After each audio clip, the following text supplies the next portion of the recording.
a pony knowledge by. Oh, better. I got a place where winning ain't tough to do. You wanna be cool, stable Duel. Your horse racing fantasy come true. But no, stable Duel. Download the Stable Duel app and play today. Oh, we've got a fun one coming up this weekend. Stable Duel Friday, Saturday, and Sunday games that we're going to talk a little bit about today. But before we get into anything, I know I want to say, and I'm sure Matt DeSantis, who joins me each and every week, would extend this, just a big stay safe, everyone, everywhere. There is a lot of bad weather all over the place. Our good friend Barry Spears, who's with us each and every week, he's with dealing without power. I know a couple different places that I work with, Matt.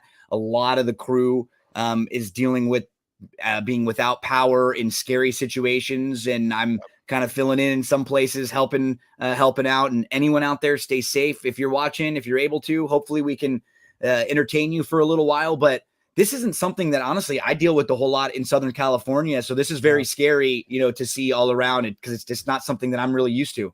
Yeah, it is for sure. And I lived in Florida for 7 years and, dealt with my fair share of hurricanes and tropical depressions and tropical storms. And you definitely, if you live down there, you grow numb to it to some extent. I know people around the rest of the country think it's kind of odd or funny, but I would say it's the same way people kind of treat tornadoes, maybe in the middle of the country to some extent, that it's just as a part of everyday life. And so you just can't change what you're doing just because there's this hurricane coming through. And I'm glad a lot of people evacuated. I have a lot of friends and a family down there, and glad to hear they're all doing okay. I mean, obviously lost power, hoping Barry's and family are doing well. And I know that we got some updates from, I know the Palm Beach Training Center, just south of Gulfstream, sent updates. All the horses are okay, things like that. So obviously there's a horse racing angle to all this as well. But the most important angle is just the human person-to-person angle of just making sure everybody's okay.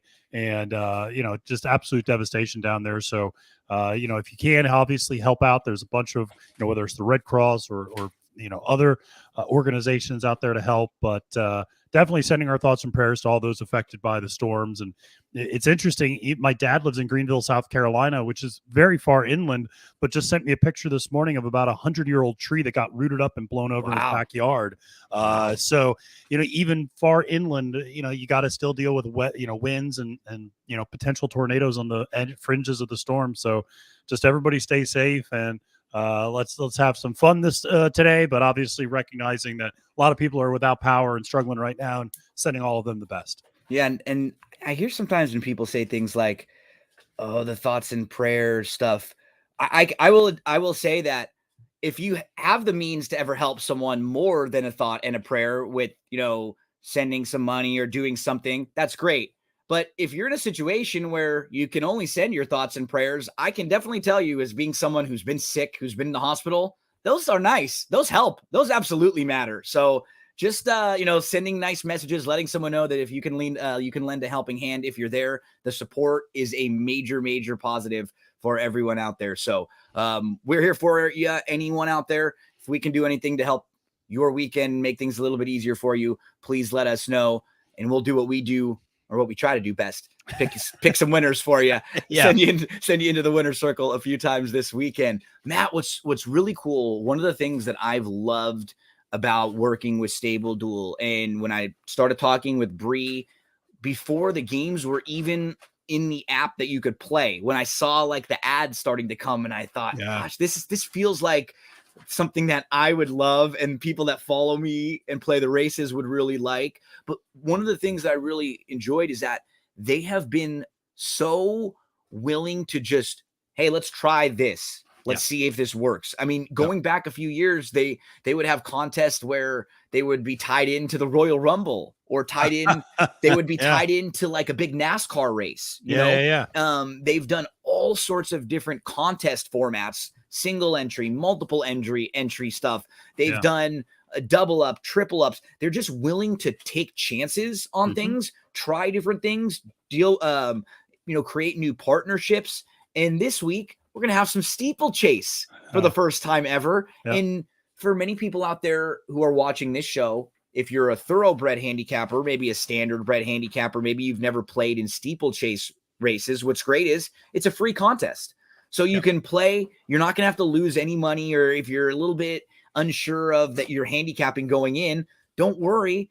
It's basically a free roll for you. So that way you can get a chance to win some money, and we can all take in on this great sport, the steeplechase racing at Foxfield this weekend on Sunday. Tell us a little bit more about this. Yeah, so it's going to be it's a really great contest. There's 6 races on the card, so it reminds me a little bit of those of you who played the Royal Ascot contest where there were 7 races. So very few, or even a Cinnaboy on Monday nights, honestly. Yeah, with only 7 races, but with so few races, you can, in some ways, almost, and there are large fields in all these steeplechases. So in some ways, you could almost pick the favorite in every single race. It's and then almost easier to build your lineup, not to win. Just as far as putting your lineup together, you're not dealing with, like this weekend at Santa Anita, we have a lot of short fields where in each race, it's like every horse you're spending up 5,000 or 6,000, and that makes it a little more difficult to put a lineup together. Absolutely. And so it's much easier to put a lineup together here. You might have one big favorite that's like 3-1, and then you have a bunch of horses that are 6-1, 8-1, 10-1, 12-1. So it's easier to put the lineup together.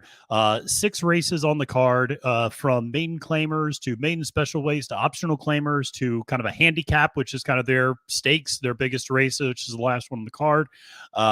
And so the terminology is going to remain the same. The really awesome part is if you go to DRF, you can absolutely fire up the DRF formulator and get the PPs for the steeplechase. For those of you who've never handicapped this sort of thing before, you don't have to go to a special site. The PPs look the same as they always do.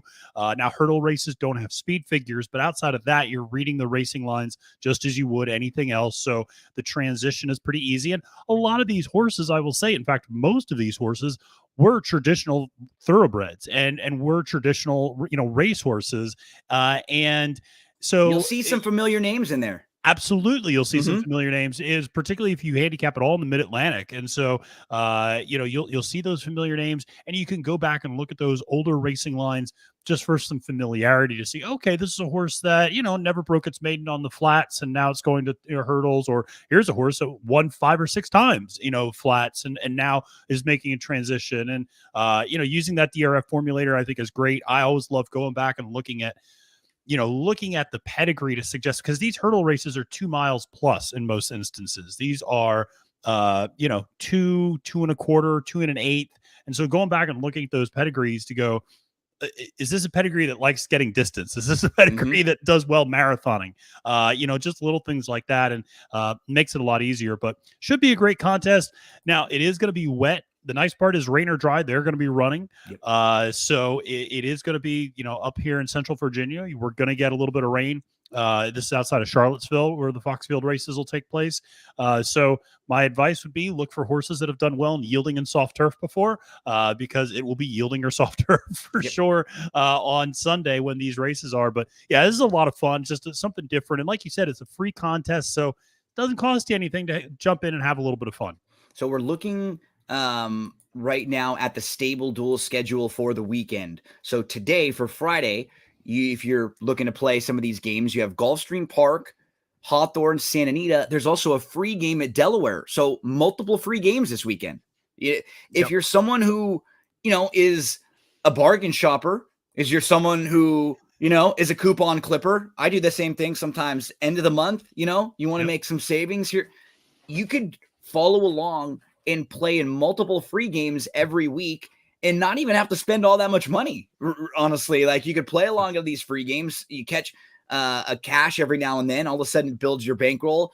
And then once you're playing more, you're obviously going to be depositing into the bigger contest, but there are so many options at Stable Duel to where you can get involved for such a small amount of cash. Some days there are 5 different games that you can play in for like $30 total altogether. So very, very affordable if you want to get some action some days and you don't want to spend a whole heck of a lot. Like Gulfstream has a $10 game, and Hawthorne has a $5 game, and Santa Anita has a $30 game. So for $50, you can play in 4 different racetrack games today, for Friday. Absolutely. And that extends to Saturday. You have a $5 game at Santa Anita. And in case the $50 big contest is maybe a little too rich for you, you're just starting out, hey, get in the $5 contest. That's a Yep. lot of fun as well. Another $10 at Gulfstream on Saturday. And then Sunday, you mentioned the free one at Foxfield, but then also $5 at Golden Gate as well, which is a really fun track, one that I've really grown to love over the last year or two and kind of discover as I've been playing Stable Duel, and even a $10 game at Gulfstream. So, even if you stick to those $5-10 games, there's still a lot of opportunities for you to play, race, and win. So, and if you want a little bit more help kind of learning about the Sunday races from Foxfield, they actually have a guide to the jump racing right here at Stable Duel. And Matt, you have posted some really good analysis out there too from folks that handicap some of these races. You just like retweeted it. There's a couple really great accounts out there. And I believe Bree is hosting a live stream tonight, if I'm not mistaken, where they will preview and talk a little bit more about that. So if you follow at Stable Duel, you will get all sorts of great additional information to help you out this weekend when you're putting your lineups together. This is a really cool partnership. It gives, Foxfield the opportunity to bring the steeplechase races to a fan base and to a group of people that may not have seen it before, and vice versa. Stable Duel gets to go in, and a lot of people that are out the Foxfield races this weekend are probably going to be looking around going, what's Stable Duel? What's that Stable Duel thing? Right? exactly. Let me check this app out. And you'll probably have a lot of people signing up and logging in for the first time, and hopefully turning them into future fans. So big weekend coming up, and we will actually take a dive into these past performances for Sunday in just a moment, but we might as well go in chronological order since we start here on Friday before we get to Sunday. And Matt, it's opening weekend at Santa Anita. So we know that for the next month or so, it'll probably be on this show, lots of Santa Anita. And then starting next weekend, we're going to welcome Keeneland into the mix also. So we'll have a nice month or so of Santa Anita Keeneland weekends leading us into the Breeders' Cup, in that month leading up. So we've had the schedule kind of change a little bit, but moving forward, starting next weekend, it'll be pretty consistent, and we'll have a nice 5-6 weeks or so of Santa Anita. Absolutely. No, excited to get back to Santa Anita and Keeneland as well. Always great for the fall meet. And that means Breeders' Cup is right around the corner as well, obviously, with that taking place at Keeneland this year. And Matt, tell us a little bit about some of the Breeders' Cup shows that you do. You're doing like prep shows each week. You're kind of checking in. Tell us a little bit about where we can find more on that.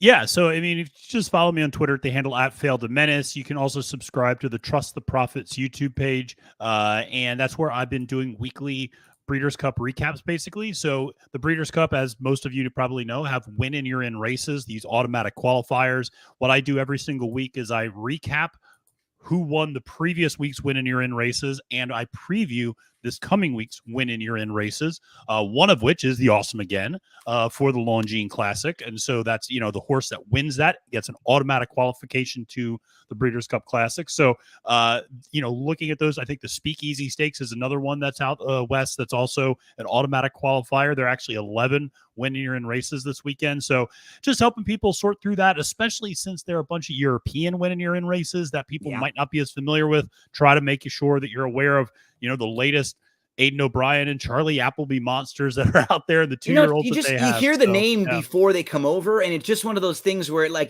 you see a horse's name, you hear it, it's kind of circulating in your head. Maybe you look it up a little bit or something. You just get an idea of who these horses are before they come over, and you see them in the past performances for the first time, if you're not paying attention. So I like what you've been doing quite a bit, just giving everybody a little heads up at what's to come in the next few weeks. So you can always check out all the great content that Matt puts together at Fail to Menace there on social media. He'll always be posting that.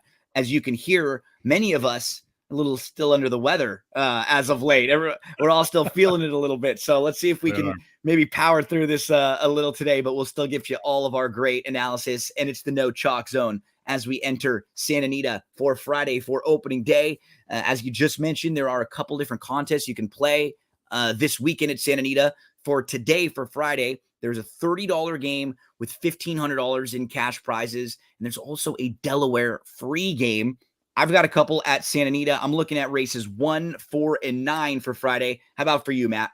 I'm looking at races 1 and 5. Okay, let's start So in the opener, and you talk to us right away about race number 1, first race on the first day of the meet. We don't wait long. We get right into it, you and me. yeah, we do. And I actually have 2 plays in this race. I'll be interested if we overlap. So I like the 2 and the 7. I don't know if you like I'm on the either of them. 7. Yep. Okay. Yep. There we So go. let's maybe start with the 7 then. Yep. Yep. And so the 7, I think really stuck out to me. This is a horse that has a little bit of an unusual running line in that, it still has yet to break its maiden, but ran against winners last time Yeah. out at Del Mar in a starter allowance. I mean, you just don't see that very often. So kind of unusual to run against tougher. And if you see it, sometimes it's when you don't see it when a horse is 30-1 in the race. Like if it's a really Right. soft allowance race, sometimes to where like the barn knows it's going to be like a small field, or maybe we just lost to the horse who's going to be favored in that race, so we put him in that spot.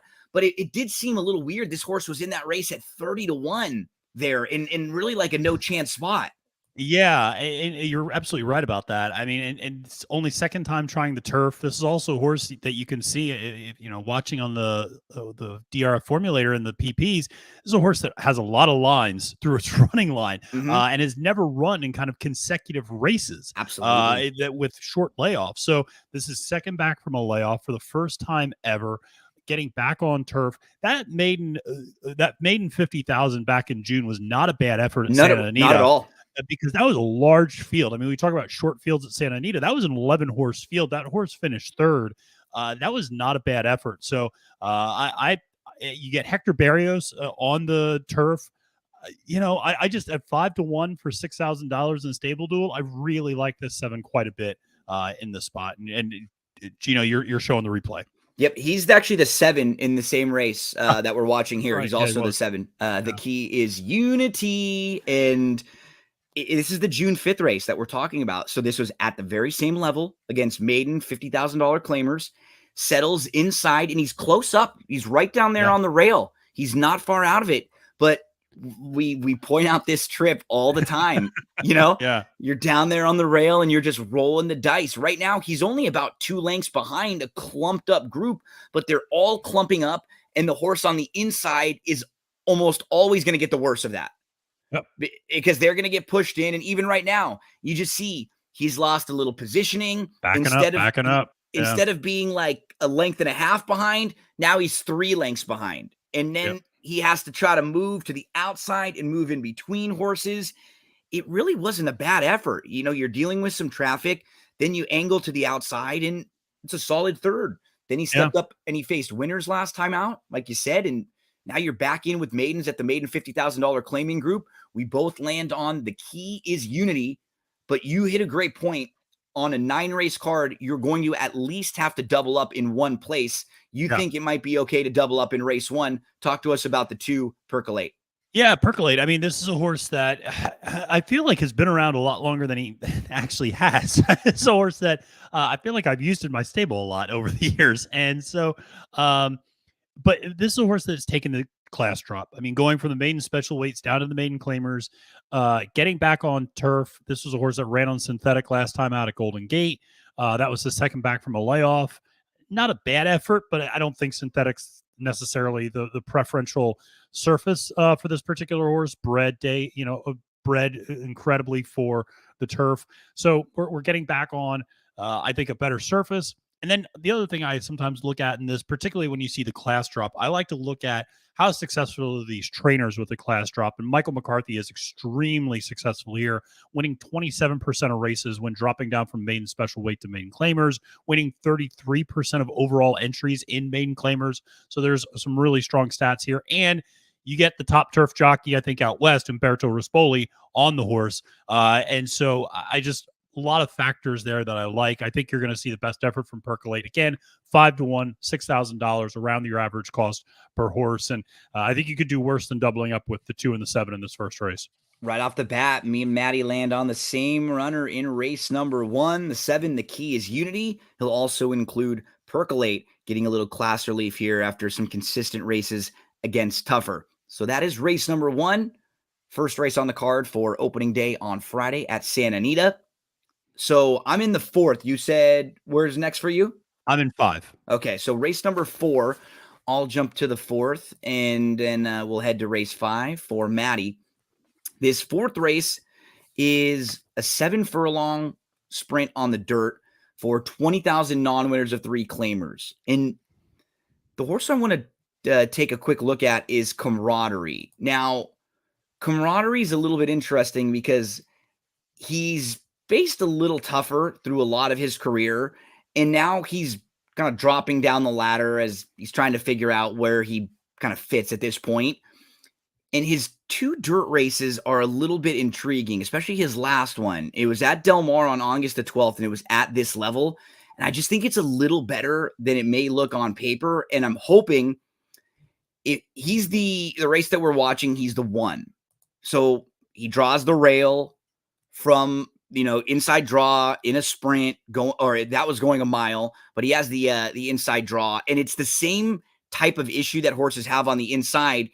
He tries to just sort of move to the inside a couple times, and there's just not space there. You can even see it, how the race is shaping up for him. He's the one, and he's sitting right behind on the inside. And right now it's like 2 or 3 times it looks like there's an opening. He kind of tries to stick his nose there, and then he gets squeezed back a little bit. It already happened once, and he goes up a second time, and then it happens again, and then he goes up like a third time, and it sort of happens again. And I just like the cutback for him. If he's able to place himself in the race again, just sitting behind the leaders, now he cuts back and he doesn't see right here. It's like there's that little bit of an opening. You could see his neck is starting to push through it, but he just can't get all the way through it. And so whenever that has to happen, you tap on the brakes again, and then you kind of lose your positioning and you get shuffled. It's not this overwhelming trouble or anything, but he's a horse who's a pretty big price. And I just don't think he ever really got a shot in this race, because one of the things that I've noticed the most, Matt, in watching all the replays I've watched through the years, is the thing that I think hurts riders in horses in general in racing is just the indecisiveness. Like just being decisive one way or the other. And you know what? You're going to win or lose some races, but when you have to try to start and stop and start and stop and start and stop, there are so few horses that can overcome something like that and win. 99% of horses, when you get into trouble, when you get stopped, you're done. Like you can't come on again and have another re-rally, especially once you get to some of the lower levels. So I think this is a horse who might just be able to sit in a nice spot.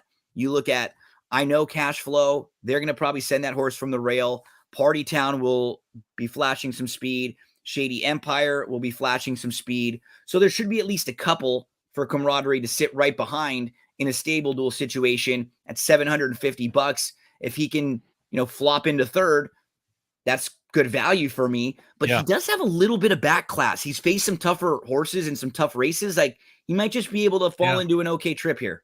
Yeah, I know. I always like what you say about giving horses mixed messages, and that's one of the things anybody who's ever ridden a horse too.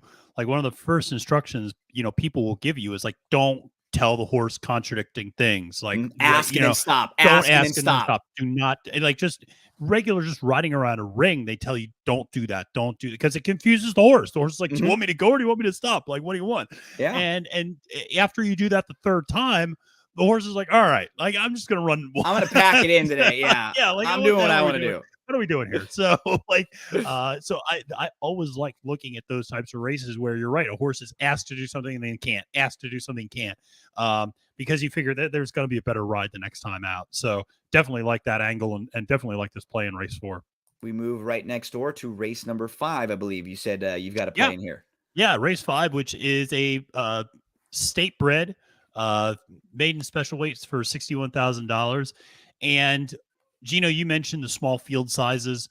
With that, obviously, we just can't give out all 5-1, 6-1. We got to give out some bombs. Like we have to, because otherwise you can't afford anything else. So I'm going to give out the 3 here. Nice. Smart Monique, which is at 15-1. I feel like this is a horse that is a lot better than 15-1, and 15-1 is only going to cost you $500 on Stable Duel. So this is going to allow you to spend up for a couple favorites if you want to later in the card. But Special Monique, Smart Monique, I should say, like I said, 15-1. too. She might be. I'm know? hoping she's special. So, Yeah. but this is a horse that's second back after a year-long layoff. That was a really long layoff. Tried turf for the first time ever last time out, and I think turned in a really nice effort considering the long layoff and the first time on a new surface at a maiden special weight 82 at Del Mar. Finished fourth out of 9, only 3.5 off the leaders. And here's the thing, and this is something I look at a lot. Finished essentially 2 lengths behind Magic Game and a Yep. length behind Finley's Kitten. Well, those 2 horses are 7-2 on the morning line. They're So right next door. Yeah. They're right next door. They're in the 2 and the 4 holes, so they're right, on either side of her. Those 2 horses are going to cost you $8,500, or I'm sorry, $7,500 on Stable Duel. Here's a horse that finished 1 length back and and did so after a year-long layoff And has on a a new reason to surface. believe there was upside. Just like you said, this was off a Absolutely. year layoff for a new Yeah. barn, first time on the turf, first time going long. All of Yeah. those things, this horse could step forward. Absolutely. And so you would hope there's a little bit of progression there. I think the horses, the horses' works have looked fine since that August 19th race. And so I just think that there's some value here for a really inexpensive horse. And this is also, we should point out, a 6-horse field. So if this horse, Beats just 2 horses. 2 other horses, you're really getting a nice return on investment for a very, very small price. You can get, like 15, 18 points for a $500 investment, which is really, really good on Stable Duel. And I think there's upside beyond that even. So I definitely like this horse. I think Smart Monique at 15-1 is a really nice value play. The one thing I've learned and I've done as I've gotten a little bit older and more of a discipline better is honestly like trusting the process. You have to look at a horse like this in this particular race and just say, hey, you know what? If she runs dead last, this was the right call on my part. Looking at the difference between these horses where they were finishing the race, all of the possible upside for Smart Monique, and then the value that she is in Stable Duel or in a pick 4 or pick 5. Yeah. Like you throw her in a pick 4 or pick 5, the difference with what we've seen from her compared to a Magic Game or a Finley's Kitten is not equal to the price difference. And so, you know what?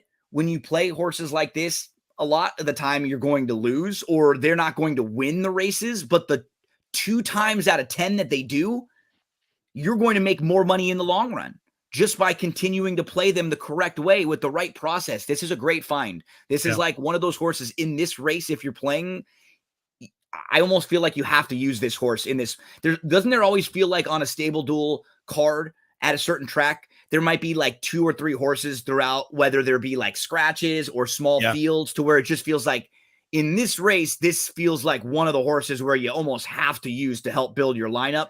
And you really sniffed a good one out here.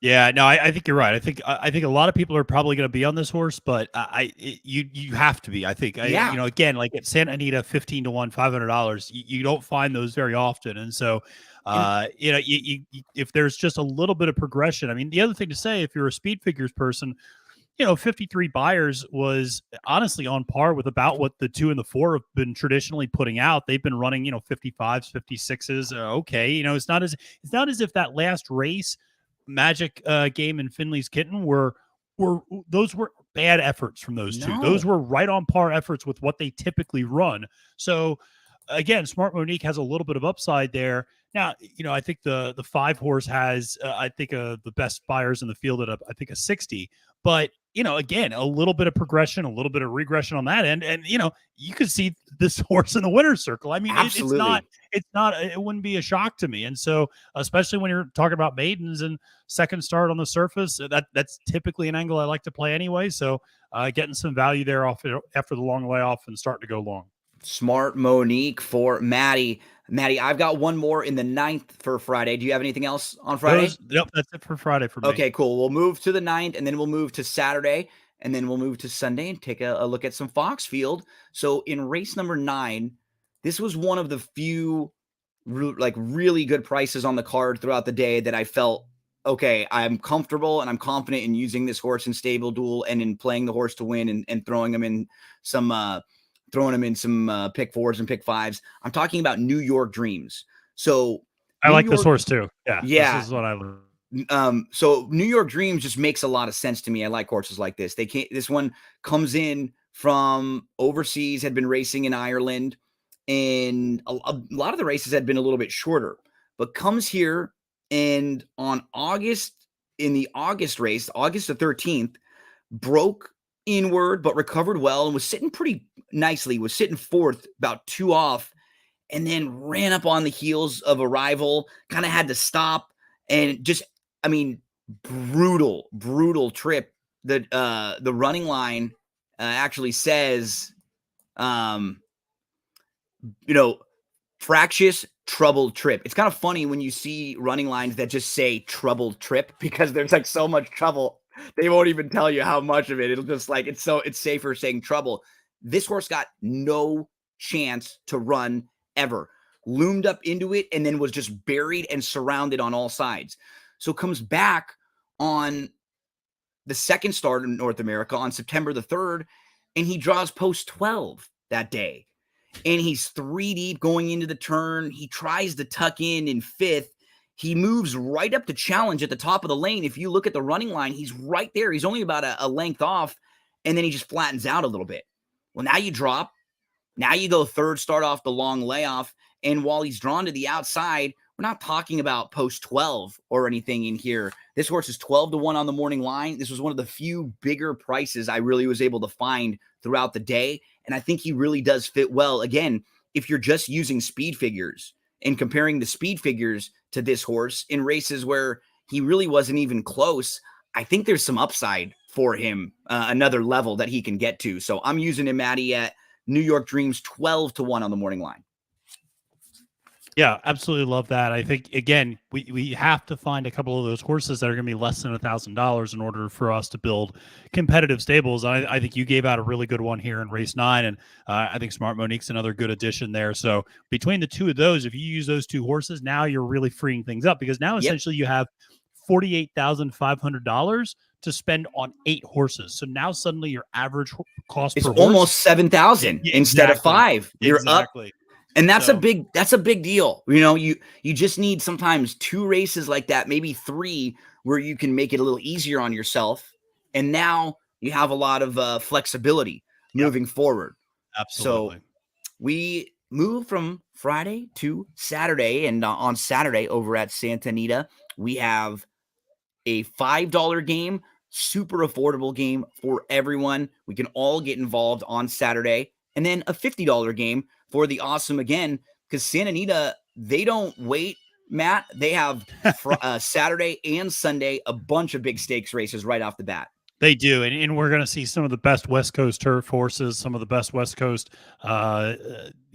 classic running horses as well. Obviously, that Awesome Again Stakes is going to be absolutely stacked with Country Grammar, with Express Train. Basically, everybody other than Flightline is going to be in that race. That's a name out west, and so that's exciting. We're going to be on the downhill turf course, which is always exciting, I think. So a lot of really great races out there this weekend. And you're right, they just jumped straight into it. And I think 4 graded stakes races on Saturday and more on Sunday. So it should be a great weekend of racing out in Southern California. And definitely excited to see the return of Santa Anita. As much as we love Del Mar, Santa Anita, that backdrop's always just so beautiful as well. So I can't wait to see this.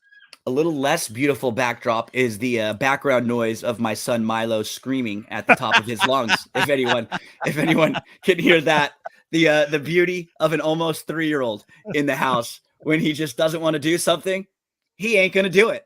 I can promise you that. I love my son, great kid, but when he does not want to do something right now, we have absolutely no shot. And if you can just possibly think about the amount of like energy and like how loud I can get, multiply that by about 10. It's impressive. Like there are some days where I'm like, I don't know how you're doing it, son. I don't know how you're still awake. I don't know how you're still screaming. I don't know how you're not completely tired, but the kid's got enough energy. So now we're out playing soccer. We're going to soccer on the weekends. Gotta get a little bit of energy out and let him run around on the field out there. Fantastic. So we dive into Saturday as we were just discussing. lots of really good graded stakes races on the card throughout Saturday and throughout Sunday, because Matt, for the next 2 weeks or so, we have Santa Anita, Belmont, and Aqueduct. We're seeing it at Churchill this weekend. Then it will be at Keeneland next week. And it's basically that last round of prep races for everyone trying to get one more prep before the Breeders' Cup. And speaking of that, we got to give a shout out to our boy Law Professor, who is who's we can't cover this week on Stable Duel, but is running at Belmont at Aqueduct in the Woodward against trying to slay the Life dragon. Is Good, trying to slay the dragon. And listen, our boy Law Professor runs on any surface, runs against anybody. Honest runs as they at any come. distance. Yeah, it's a very honest horse. And I absolutely would use that horse underneath and like an exacta. With if you think Life Is Good is just much the best, which in a small field I think feels like it probably will be the case. But I you find ways to make chalk profitable. I think that's something that that's another thing that I think we do here sometimes is, yes, we give out Stable Duel value plays. Yes, we're trying to always pick winners. But if you don't get anything else from it, even if you look at a race and you go, I like the chalk. I know what Gino and Matthew are saying, but then take the horses that we're saying and use them underneath. Use them in an exacta. Use them in a trifecta. You got to find ways to make value on a 2-to-1 favorite winning, on a 6-to-5 favorite winning. And so that's the other thing that I always encourage people to do is like, don't just skip a sequence if you think it's chalky. Like, find a way to make that profitable. Either single a bunch of horses, and if you're doing a pick 5 sequence or something like that, and put in a really inexpensive ticket, and where you can really spread in other races and maybe get a big price, or use those exactas. I mean that's where like a horse like Happy Saver. I freaking love Happy Saver. Happy Saver makes me so much money by finishing second to monsters exotics. That I always win them on those exactas. So like I said, there's always a way to do it, and rooting for our boy Law Professor though. And I know that would bring a big smile to Barry's face. I know as well. One of the first shows that the three of us did, the reason why we talked about Law Professor, why he holds such a special place in our heart. One of the first shows that we did together, all three of us were on Law Professor, and he won. Yeah. And so it was one of those first times where we all felt good together rooting for a horse that we all gave out. I think he was a great price at like 6 or 8 to 1 that day. Yeah. And so we always joke whenever we line up on some horses together, it's the Law Professor lock of the week that we have. And a shout out to our buddy who's running this weekend coming off his recent win. I'm going to dive into races 3, 7, and 9 for Saturday. You have a couple at Santa Anita that you're looking at? Yeah, I got we kind of overlap again. I got 7, 9, and 10. Okay, perfect. So I'll start in the 3rd. We'll go to the 7th and the 9th, and then we'll also hit the 10th. Out in the 10th. Yep. Then we'll talk some Foxfield, give out a play or two for tomorrow, and just kind of flash those past performances on the screen so everybody can see. Shout out to Jake with Thrilling Picks. Jake came and hung out with us on Tuesday. He said, "Don't worry, Gino, we can't hear Milo at all, so don't sweat." Okay. Thank you, Jake. Appreciate it. As Jake helped us on the Louisiana live stream. Shout out to Jake. Shout out to Sarah El-Badwi who came on. We had a blast on Tuesday morning talking Louisiana, and we had some great pools over there. So a big thank you to everyone who checked in. Maddie, in the I think I said 3rd, but I'm going to go to the 5th actually. Well, hey, you do what you got to do, man. Yeah, I think I said 3rd, and I was looking at the 3rd, but it was the other turf race I was talking about, which is the City of Hope Mile. And I can't talk about this race without talking about the place that saved my life, City of Hope. Oh, yeah. This is named after the City of Hope, which is in Duarte, which is one of the world-renowned cancer hospitals. I was 22 years old. I had just started working at TVG. I'd been working there for about 5 or 6 months. I was now on TV all the time. I was like spending the summer in Del Mar. I was having the best month I've ever had in my entire life when it came to gambling. I had like $80,000 in my bank account. I was winning a bunch of money, and then I find out I'm sick and it's all gone. Everything goes. But City of Hope was the place that saved my life. I spent like a month in City of Hope in November. I went back in 6 different times for rounds of chemo where I'd have to stay in for like a week at a time and drive past there all the time. Place that I wouldn't be here today if it wasn't for them. So shout out to the City of Hope Mile. They are the sponsor of this weekend's 5th race at Santa Anita on Saturday. And it's going to be race number 5. They'll go a mile on the turf. In this race, Matt, the horse to beat, the horse to catch is Beyond Brilliant. Yep. He's the one that they'll all have to run down in here. So, from a starting point, he's 6-5. I don't want to spend up all that much on him, though. I'm looking around the race. Right next door to him, Tarantino is here. He puts the blinkers on. I think that Tarantino will be trying to put some pressure on Beyond Brilliant. And then I look at the rest of this field. Cathkin Peak is fine. Super solid. No issues with him. Yep. Irideo, also solid. Him and Cathkin Peak were just second and third. They came out of the Del Mar Mile. They raced against each other. I have no issues with either one of them. And then to the outside, Canderel, probably a little bit more of a long shot. The horse who I really think is the horse to play in here is Prince of Bama. He feels like he's the horse who's peaking. He has a bunch of upside. And I just don't think Phil D'Amato would be throwing him in this race if this horse didn't stack up and was at least competitive with the horse like Cathkin Peak. Like, he has a really good feel for what should be competitive in here. And Prince of Bama, you dive into his overall career, Matt, he's raced 7 times. 5 of them have been in the exacta. The other 2 are fourth. One of those fourths was in a 19-horse field in his career debut in Ireland. And the other fourth was when he was beaten just a length, and it was a race that sent him to the bench for 6 months. And he came back in September. It was his first start in 6 months. It was a career best effort for him after he improved, and it looks like he developed a little bit from the early part of his 4-year-old year to the later part of his 4-year-old season. Mm-hmm. He was kind of fifth, about sitting fifth or so, and then he was in between. He angled out. It was a pretty easy win. I actually think he can sit a little bit closer than he sat there. He might be able to sit like third. Can Tarantino put the pressure on Beyond Brilliant, and can he track right behind?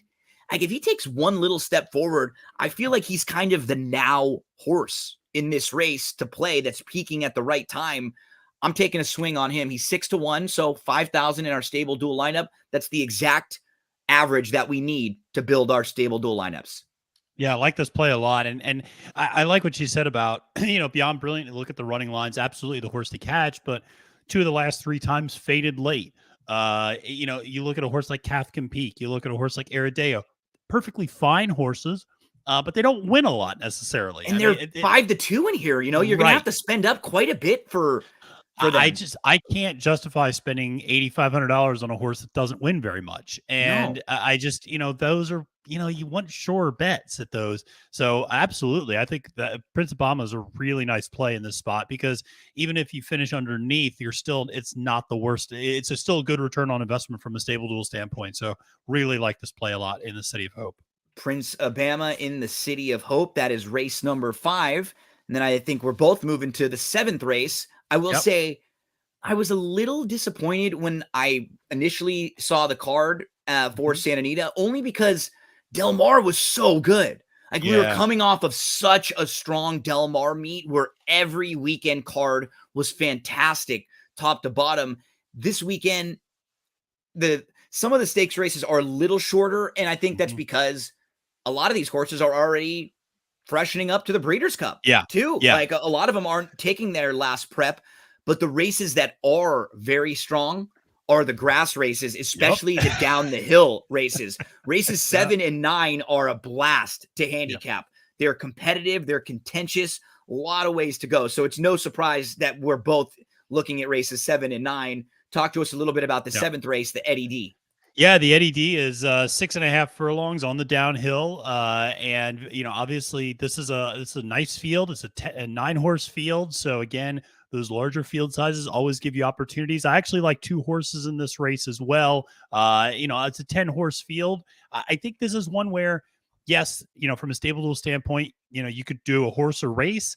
Some of those early, I think there's a reason you and I are attacking some of the same races, which is some of those early races are pretty chalky, it feels like. And they're hard to pick a horse. Like, it's just hard to put your lineup together. Yeah. So I wouldn't be surprised if I double up in 2 or maybe even 3 spots and just kind of go, listen, these are the 6-7 races I feel really good about. And I'm going to use, even though it's a 10 race card, I'm really only going to play maybe 7 of the 10 races in stable duel. And so in this one, I really like the 2 and the 9. I don't know if you're on either of those That's two. funny. I'm on the 9. Okay. Tango, tango, tango. So, Let's start here. Yeah, Yep. let's start with Tango, who's a couple of things to like. One, I remember the first time you and I talked was about Santa Anita, and one of the first things you said was you always like to look at horses that have experience going longer on the downhill turf course. Yeah, Tango you're fits right. that profile Perfectly, right? He just looks like a horse who will react well to it. Absolutely, and will react well to it. And you're only going to spend $3,000. This horse is 8-1 in the morning line. That last bullet work gives you a lot of promise that this horse is feeling very good right now. 45 flat in 4 furlongs. I mean, this horse can fly if it wants to. So Jack Sisterson is a trainer I trust a lot out there on the West Coast to have this horse turn in a really good effort. I think the distance cutback looks perfect. I mean, the last 2 times out, which were coming off a layoff, horse just started to fatigue, finish a little bit further back, but that horse was in good position early in those races. I think now the distance cut to 6.5 is just sets up perfectly. The downhill turf course, really, I know sometimes people don't like the 1 hole on the downhill, but really, you could be anywhere on that downhill turf course. I think from a post position standpoint, it really doesn't hurt you that much. So just really like Tango for the price. And this is a horse I just like in general. And I was thrilled to see I could get a good price on him. Yeah. And just little things too, to the outside down the hill is a good draw. Yeah. Normally on most turf courses, you don't want to be drawn way wide because you'll get parked wide. But the way that the hill that plays out when it has that turn, being on the outside is actually a positive, especially for a horse like this, who's just going to want to take back, be like mid-pack to the back, and then just come rolling down the outside of the racetrack. You have the 3rd start of the form cycle, so they should be ready for their absolute best. And then you just look at the way the race should shape up. Inside of him, you have Dubai Key, who can flat fly, but I think he's a little better going shorter. So I'm not sure if he's going to really want to go 6.5, but he'll be pushing the pace, no doubt about it. Goliath is going to send really hard on the cutback. They're just going to want to be right there and forwardly placed, as is Air Force Red. So, combinations of the 3 of them could all be pushing the pace in here. It could set up nicely to the outside for Tango. But I think you also wanted to talk about Air Force Red, right? Yeah, this is another one I like. He's a hill horse. He's a hill horse. Exactly. He's won twice on the downhill. And so you just have to like that. I think 2 of his 3 career wins have come on this route essentially. One of them was when we liked him the one day on April the 30th. We talked about him on the show, months back. Absolutely. And so this is a horse that just seems to like 6.5 furlongs, even broke its maiden at 6.5 furlongs, not on the downhill, but it was, this is a horse that does have experience going longer, can run those mile races. Actually, I kind of like the fact that he didn't run well at the 5 furlong. I think sometimes the 5 furlong is a little bit, I don't want to call it a gimmick race, but it's way different than the 6.5 too. So they're like different. Totally different layouts. And it's one of those where like, if you blow the brake, like it's over. Like it's just, and he just, he broke like in the middle of the pack and it's like, okay, well that race is done. Yeah, you're done. And so, it's, this is a horse that you said, there's a lot of speed. I actually hope he doesn't go out. I hope he sits right behind it. I hope he sits right behind it. He's a must use for me in all exotics too. Yeah, I think so. And I think if you use Tango and Air Force Red, those 2 horses together are only going to cost you about $9,000, which is actually below your stable duel average, which allows you to spend up in other races actually. So I really like the 2 and the 9 in this spot, but this is a wide open race, I feel like, and one where you can absolutely catch value and fade the favorites a little bit. They will both be in my pick 4s and pick 5s, no doubt about it. The little positive things, like you do see horses that really take to, it's a unique course. So some horses just like the layout of it, the particular distance, how it plays out. Air Force Red has been one of them so far. Make sure to include him in your exotics there in race number 7.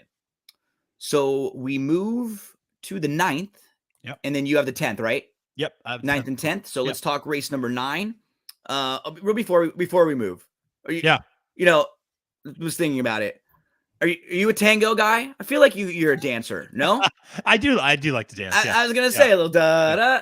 Da, da, da, da, da, da, da, da. Little fandango. Little I, fandango. you know, what's funny is one of my favorite movies when I was a kid was the movie My Blue Heaven. Oh, With Steve nice. Martin and Rick Awesome. Moranis, and there's a very funny bit in that about the merengue, and Yes. I would always joke when I was like 8 years old, and I would be like merengue, and I just start like dancing, and my mom would Oh, be like, "What the that's hell so is going great. on?" And Oh, that's so great. but no, I love dancing.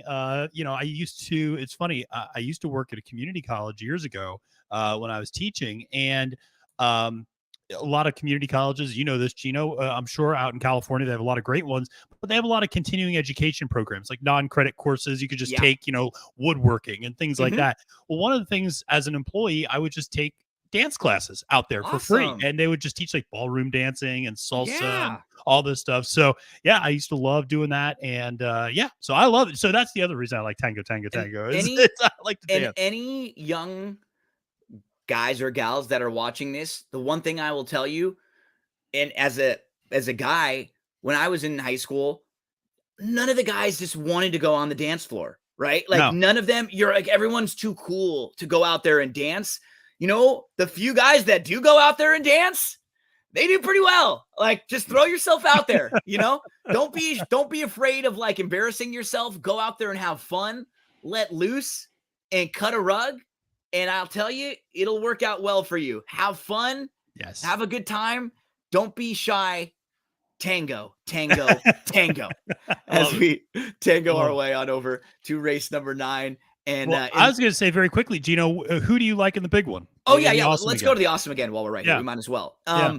I think I'm going to give so Country Grammar's your 8-5 favorite. He was behind Flightline last time out. Yeah. I think I'm going to give Express Train a shot. That's back. my play as well. Yep. I'm just putting a line right through the Pacific Classic. He probably needed the race anyway, so I don't mind. Everybody was chasing Flightline and was an also ran that day. And if I just eliminate the Pacific Classic and come back to his last 2 races at Santa Anita, I mean, they were his last 3 races at Santa Anita, 4 races. They were bang up races. He won 3 graded stakes and he finished second in the Californian. Yep. No, that's my play as well. I feel like you know, if you can spend up on you know, Country Grammar, you know, go for it. Sure, I understand. I'm not going to try to talk you off that horse, but I save a little bit of money from a stable duel standpoint. Really like Express Train in the spot as well. I couldn't get to the others. I couldn't either. I thought it's funny. it was those 2. You know what I mean? Yeah. Like, because I'm always looking like I wanted slow down and can he get there? But I think he probably runs into Defunded early on, and they probably battle and set it up for the horses just behind. High Connections probably also pushing that pace. And so for me, I know. Yeah, and Royal Ship just I think Royal Ship. He threw in his big one a couple races ago, and I'm still a little trepidatious after that. Like he caught Country Grammar at the right time. He Country Grammar was not cranked up. That was the first race back from Maidon, and if he was going to win any race, it was that one. You're but right. At 3-1 for $8,000 in stable duel, I'm not using Royal Ship. And Azul Coast is coming off a super long layoff, and I mean, I understand people will probably gravitate towards some of the Baffert horses, but they're just this race does not seem to set up very well for the other 3 of them. And so I like the Express Train in the spot as well. So. And see what we did in just like a minute? We had like a process of elimination. Yeah. Talking the race out.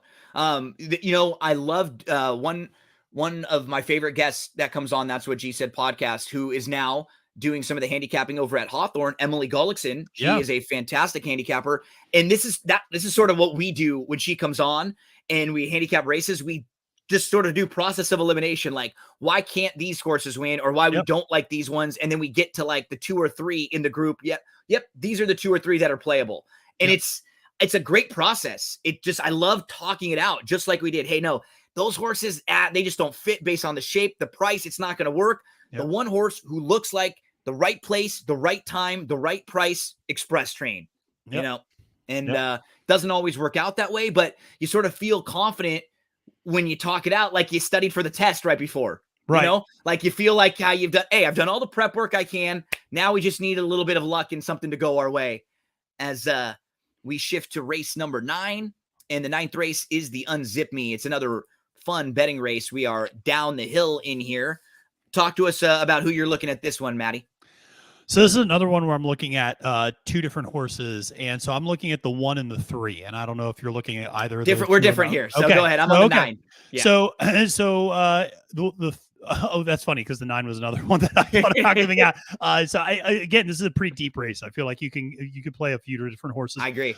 Brandon's My Lawyer is a horse that I just have had my eye on for a while, and this is the horse that infamously, quote unquote, outworked Latruska last year before the Breeders' Cup distaff. Yes. And this was a horse that I remember there was a lot of buzz about. This was used to be in the Richard Baltus barn, and Brandon's My Lawyer was this kind of like no name horse at that point, and all of a sudden outworked Latruska before the distaff, and that was the first time because Latruska seemed invincible going into that distaff last year. I think she had reeled off 5 straight Grade 1 victories, and all of a sudden people were like, "Oh, is there something wrong?" And then everybody else was like, "Who the hell is this other horse?" And so I remember Brandon's My Lawyer then changed barns, and you were able to still get like 3-1 on this horse last, coming out of that. And I was actually surprised because there was so much buzz about this horse. And so I've always kept my eye on Brandon's My Lawyer. 8-1 on the morning line, only going to cost you $3,000. Has won on the downhill turf before. That's something else we mentioned. I know the inside can be a little bit of an issue. You just mentioned that a little bit ago. This is a horse that does not need the lead. Will absolutely be flashing early speed, but doesn't need to be there. Can sit a little bit, but again, can kind of get position in the most beneficial way. So I like this one, especially at a pretty low price at only $3,000, 8-1 on the morning line. You just toss the Great Lady. She tried a Grade 2 on the dirt in her only dirt race, so she just didn't love the dirt. Yeah. And her race going long. Yeah. Going a mile. Those are the only 2 poor races, or other and that's 3 center to races the bench. Wins. Right. And yeah, that's center to the bench for what, 8 months? Yeah, there? Exactly. So everything else, I mean, when this horse goes shorter on turf is basically undefeated. And so it just, again, there's some things to like here, and has experience on the downhill. The 3 is another one that's a little bit of a bigger price at 12-1. It was only going to cost you $750. This is one, the horse is kind of stepping up a little bit, I think. And listen, this horse showed some ability, I think, coming off a maiden win. You look at the running lines here. First time out broke its maiden by 7.25 lengths at Golden Gate. Immediately then steps up and runs against Connie Swingle in an allowance race at Santa Anita. That's a tough spot for a first time winner, second time ever from Golden Gate to go to Santa Anita. Ran a really competitive third, I thought. Was well behind Connie Swingle, but everybody was well behind Connie Swingle and was right there with everybody else in the race. I thought that was a really good effort. Then goes and runs on the dirt, and actually runs pretty well on the dirt, and just kind of gets edged out at the end. Then goes back on the turf at 5 furlongs and gets another win in an optional claimer. Jonathan Wong is a trainer I really like a lot. He's mostly based out of Golden Gate, but is an excellent trainer. And I just feel like at 12-1, this is a horse that showed the ability to run really well and stepping up in class.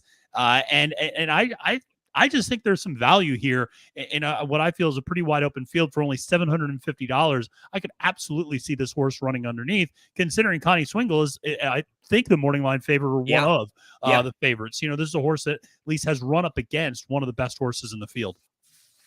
So, Matt, with a couple possibilities for you with Lexington Humor and with Brandon's My Lawyer, I will go to the 9 in here, Island of Love. And we're talking about the cutback, and this is another one who has that same exact cutback, who's drawn towards the outside. I have a type, Matt. I have a type. It's my midnight bourbon type right here, right? It's we all got a type. I know. So Island of Love, honestly, let's just put a line right through that last race. Yeah. I mean, that's the Grade 1 Del Mar Oaks behind Spenderella. Spenderella, you don't win like turf races by 4 like that either, No. And Spenderella is just such a nice animal. Maybe one of the best 3-year-old. I mean, like sneaky, like maybe the best 3-year-old, or like one of the top 5 3-year-olds in the country. Absolutely, that nobody talks about because she's on the turf. Right. You just don't even think about her when you start mentioning the best horses in that age group. She's a monster. I mean, she's fantastic. And so, you see her in the running lines. I think you can be very forgiving. Yeah. And you just put a line through that last race for Island of Love. and everything else is good. You have these mile races where, back-to-back races, she's graded stakes place. She wins the Senorita. The mile and an eighth was probably just a tad too far for her multiple times. Now you get the nice big cutback here, and she's drawn well. Just feels like a great spot for her. If you look at her races overseas, when she sprinted, she went 6 furlongs twice, and she won both of them. Yep. So the layout for this, where she's drawn, the running style, all of those things. She's like a major player. She's a must-use pick 4 type of horse for me. And she's a nice stable dual horse because she's just about what your average is. She'll cost you a little bit more than that at 6,000, but she's not going to break the bank for you. And you'll still have lots of opportunities to build a pretty good lineup with a horse like Island of Love in there. Yep. Absolutely. Absolutely. So Matt, you're going to close it out in the 10th, right? Yeah, bailout time. Got to bail out Barry. Bailout for Barry. Yeah, exactly. Bail out Barry. We got it. He's not here with us, but he is in spirit. Bail out Barry, race number 10 on Saturday at Santa Anita. Talk to us about this 6th race, or the 6 furlong turf sprint. Yeah, it's 6 furlong turf sprint for 2-year-old maidens, and special weight 61,000. And in this race, I am on the 7. And the dance between. It's funny, we talked about dancing earlier. Well, the dance how about between, that's the theme of the show today? So there we go. And so Dance Dance Revolution. And so we are I want you to show the replay of this one, and I want you to show the head on. Okay. And the dance between is the 4 horse. And I want you just to pay attention. You can tell, first of all, that got off slow, and then just watch what happens. So she's already behind, and now watch what ends up happening, because there's a horse to her inside who just keeps forcing her further. Oh and yeah, she's in the blue out. cap. She gets pushed all the way out in the middle of the track. All the way out in the middle of the track. Like the 6th path. Exactly, and so she is super wide going into that turn. And that's just kind of what I wanted to show. But that's your start. That's the debut of your first ever race. Like, hey, welcome to the world of horse racing. Yeah. Here's the 6th path for you. Enjoy it. You know? So, broke slow and then just got pushed way outside. And this is a horse that's 6-1 on the morning line, going to cost you that average $5,000 for a horse. This is a Phil D'Amato horse, 16% winning maiden second starts. This is a horse that's getting the blinkers put on. I tend to like equipment changes in maiden races in particular. This horse, like I said, was off slow last time. Hopefully will be a little bit more forwardly placed, avoid being pushed out to the 6th path this time around. And especially starting on the outside, I actually like those blinkers, cross and clear a few horses and kind of save a little bit more position. And so what I really liked, though, was despite being pushed super wide, being 7+ lengths back, showed a decent turn of foot and made up some ground late in that race. Showed continued interest. Absolutely could have just packed it in. First time out, could have just said, you know what? Yeah. Not today. And went from 8.5 lengths back to only 2, losing by 2 lengths. And so you saw that progression there. I think there's some talent. Again, Hector Barrios on the turf, another guy I trust a lot out there. Yeah. And so just the equipment change, the rough first trip, we talk about it almost every week. The gap between the first race and the second race, you typically see a significant progression. So for those reasons, the 7, the dance between, I like that horse quite a bit. Definitely be using this horse to bail out and close out things at Santa Anita on Saturday. The dance between is the sister to the space between the tears we cry, is where the laughter keeps us coming back for more. I love it. Love it. Love me some Dave Matthews Band. More wicked lies. It's funny. I've been in pretty good spirits. I had a good week this week, so I got a little extra bounce to my step. I got a little extra money in the pocket, right? You crushed it. You crushed it at Louisiana Downs. So I've been feeling pretty good, and so I've been a little more singing, throughout the week. And this is so funny. I get these songs stuck in my head so randomly. And now this one will be for the next few days. Like the other day I was watching. So now I always like to out myself on the shows that I'm watching, just so Jake can make fun of me and everyone else can. Right now I'm going through Ally McBeal. That's my, that's my rewatch. Yeah. And the other day there was a song in the background that I'm sure a lot of you know the song. And this song was in Greece, Tears on My Pillow. Oh, sure. It's a fantastic song. I think like Little Anthony initially sang way back then. So it was in the background. And now for 5 days, I'm walking around humming Tears on My Pillow everywhere. And I text my girlfriend Stephanie right then. I was just like, I'm apologizing for the next 5 days.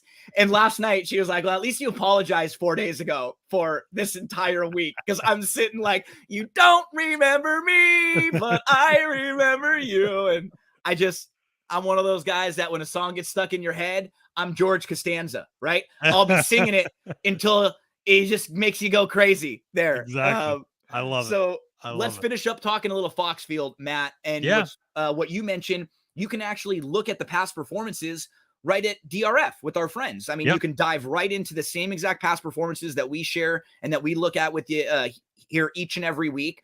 DRF, the place to go.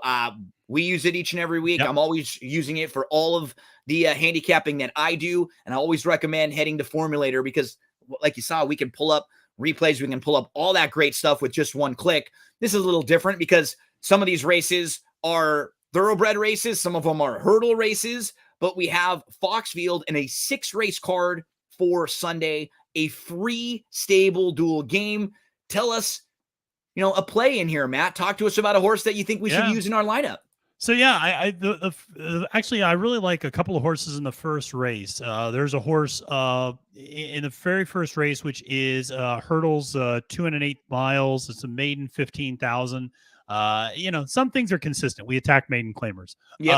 And so it doesn't matter if we're jumping or if we're running, the flats. Mm-hmm.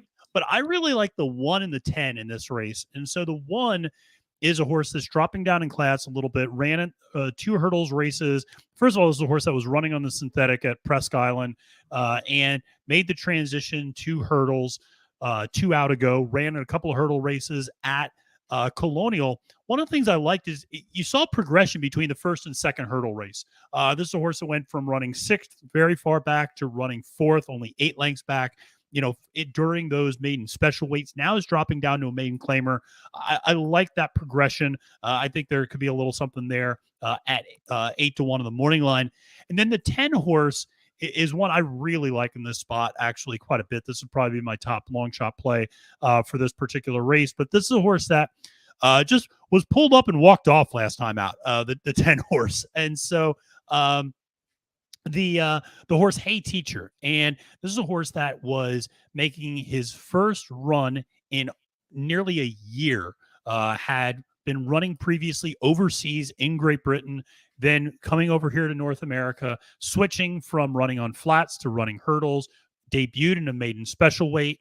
I like that they're dropping down. I like that they're putting the blinkers on because this horse was dead last early, and so you can lose interest, particularly in hurdles. That happens a lot. But the horse also showed, if you look at that running line before it was pulled up, the horse was really making up a lot of ground. And so I do think there's something there with that 10 Hey Teacher, and just really like that combination of trainer jockey as well. So this is a horse that I'll absolutely be using in my stable duel on the free contest.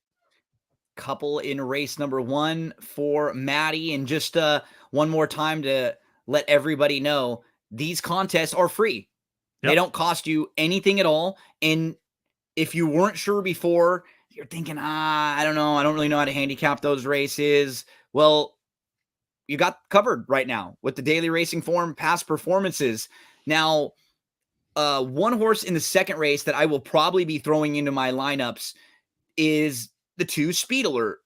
I just look at a horse like Speed Alert, who has been remarkably consistent for hurdles races overall, because you will always find in the running lines some bad races, right? It's like, it's hard to have a consistent form and string of just seconds, thirds, all the way through. There are always going to be a few races where you're just never involved and they're just poor performances. This horse has been remarkably consistent, and this is a race that it looks like, they were ready for, they were pointing for. This is the first start of the year at 8-1, will only be 3,000. So this will be one of a couple that I end up using in race number 2, the number 2 Speed Alert. But as you pointed out, it's not easier to win these contests. It's never easier. It's never easy to win, but it is easier to put your lineup together because you don't have so many horses that are 7,000, 8,000, $10,000 prices and above. Most of the horses here that you're going to be spending are going to be in the $1,000 to $5,000 range. So it does make it a little bit easier building your lineups. At least some days it's hard just to try to, you're sitting there for a while like, how am I going to make the math work here? Yeah, no, absolutely. And, one of the things you mentioned, consistency with this 2-horse, and that is something to keep in mind with hurdles races.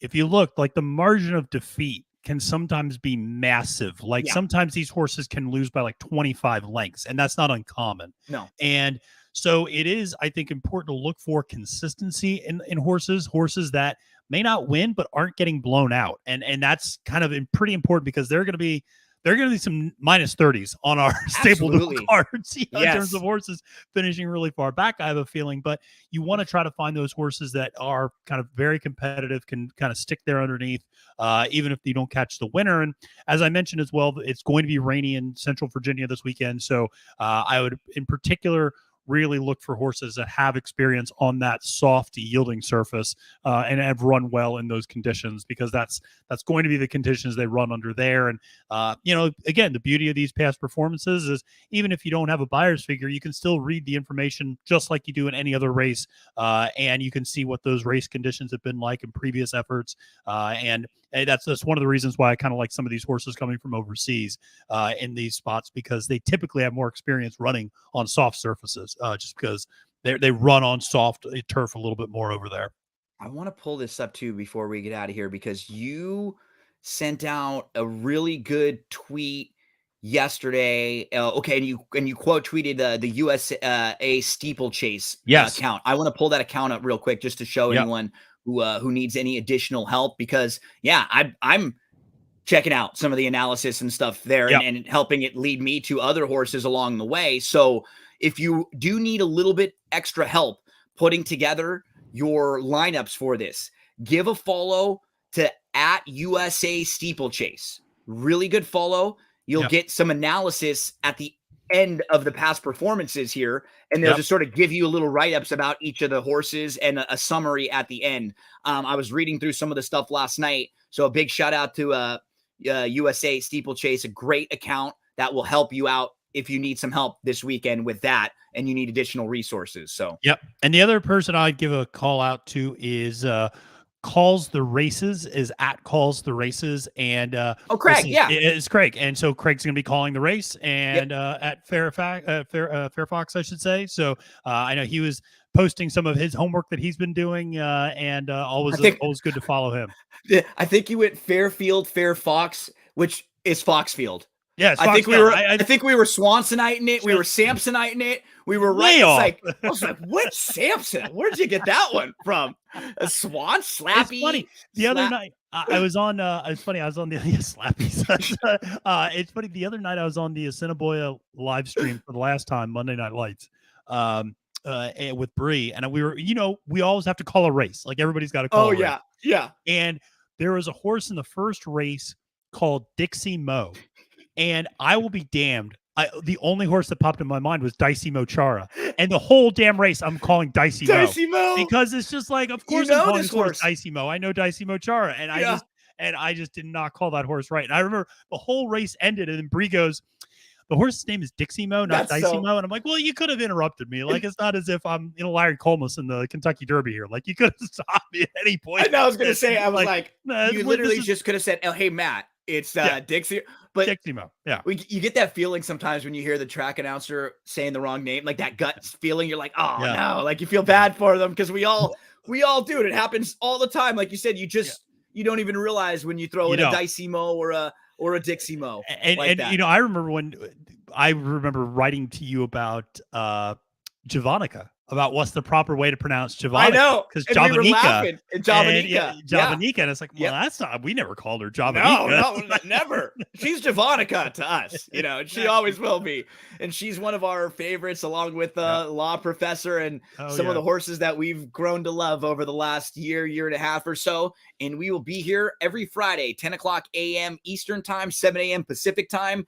Again, hopefully everyone out there is staying safe. There has been crazy weather. We miss our good friend Barry, but spoke with Barry yesterday. Their power was out, but he said everyone was safe and doing well. That's the most important thing right now. Hopefully we were able to lead you to a couple winners this weekend, and very excited for Stable Duel to be getting ready to start back up at Santa Anita. That's a home track for me. Keeneland will be coming next weekend, and we welcome Foxfield into the mix for the first time, steeplechase on Stable Duel. So, Matt, buddy, it was a pleasure talking with you as always. I always love picking your brain. Wish you the best of luck this weekend in all your plays.